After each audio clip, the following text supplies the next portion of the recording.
chum, it's me. I wish we could have come down in the elevator together, but I know you're going to have fun, and make sure you get the ham and cheese. Love you. Aww. That was your chum, Carol Burnett. It was my friend. And she was another mystery taster that made my hand shake. Yeah, isn't she the best? She is so wonderful, so down to earth, phenomenal. And our crack kitchen crew remade you what I made her for lunch that day so we can wrap it up in a piece of foil and take it to go because she told you you had to. I'm going to, believe me. Carol, I kept your word. Yeah, she's the one that promised it, but we kept your promise for you, Carol. We've got the ham and cheese for her. And I'm very grateful. Thank you. So we've been talking about home, and it's just such a wonderful book. I want you to tell two of my favorite funny stories. Tell them about the My Fair Lady tickets. Oh. This is I love this one. My Fair Lady was a huge success. Gigantic, yeah, enormous, with Rex Harrison, one of my all-time, I just love Rex. And not long after we opened, we heard this wonderful story that a couple received a pair of tickets in the mail, and they were like gold dust. They were so hard to find and to get because the box office was swamped and there wasn't a ticket to be had for months and months. And this couple received a pair of tickets in the mail, and they thought, no letter, nothing. Like the Willy Wonka golden ticket kind of thing. Yeah, like, and they thought, well, it had to have been sent by friends who were playing a wonderful joke on them. They rang up, the tickets were valid. They decided, we don't know who sent them, but we may find out. And so they went, and they had a wonderful evening. And when they got home, their house had been completely burgled, and there was a little note saying, hope you enjoyed the show. I know! Pretty creative, though, when you think about it. And that's just one, kids. That's just one little nugget from this book. The other one I love is, there was kind of a near-miss situation with Richard Burton, the ladies' man. Said she, hint, hint, hint. Richard was unbelievably attractive, as I'm sure everybody who's ever seen him on film. He just oozed charisma, and I am so glad that he didn't make any kind of a pass at me for many, many months. Because she was married at the time. I was happily married, and I hope I would have been a good girl, but I couldn't be sure he was that attractive. Don't you love knowing that about her?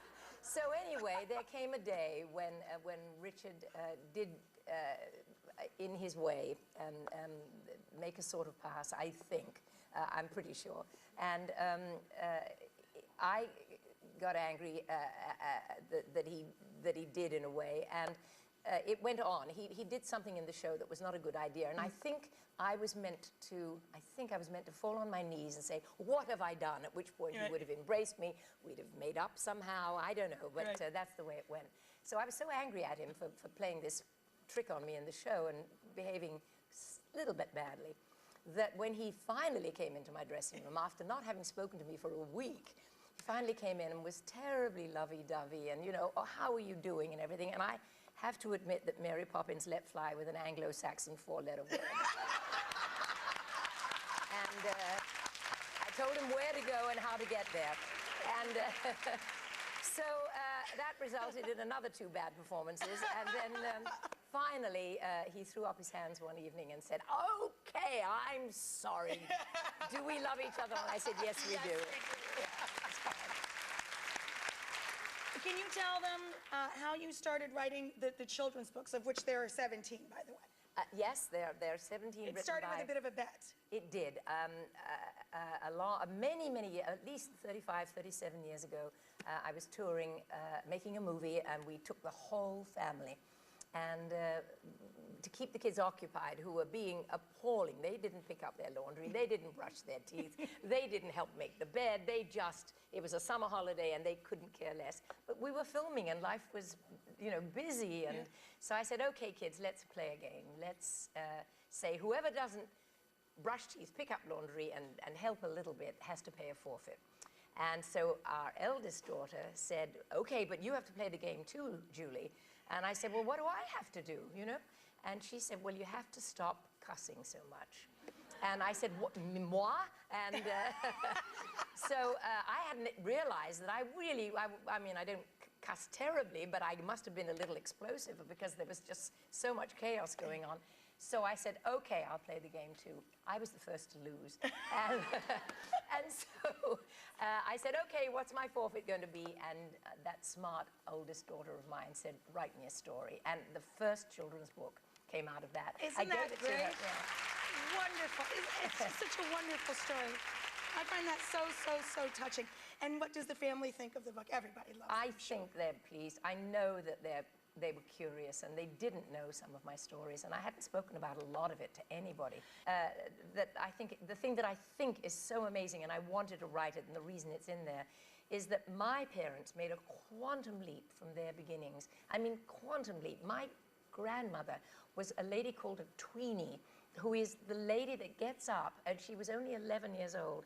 She got up to make the fires at 4 o'clock for the servants to be able to function so that they could do their chores around the house for the people that lived upstairs. And they made a quantum leap from their beginnings, and then I made a second quantum leap, and it's such a miracle to me that these kind of wonderful things can happen. It is. It's an absolute miracle, and it just gives you so much more understanding of your place in the world. It's makes you humbling. It makes appreciate you it. attached. Yeah. I think it's so important for every family to do that, to connect and spend time sharing their stories together. It It's sure just- gives you an appreciation of how lucky you are. It certainly does. Yeah. It certainly does. It's very humbling.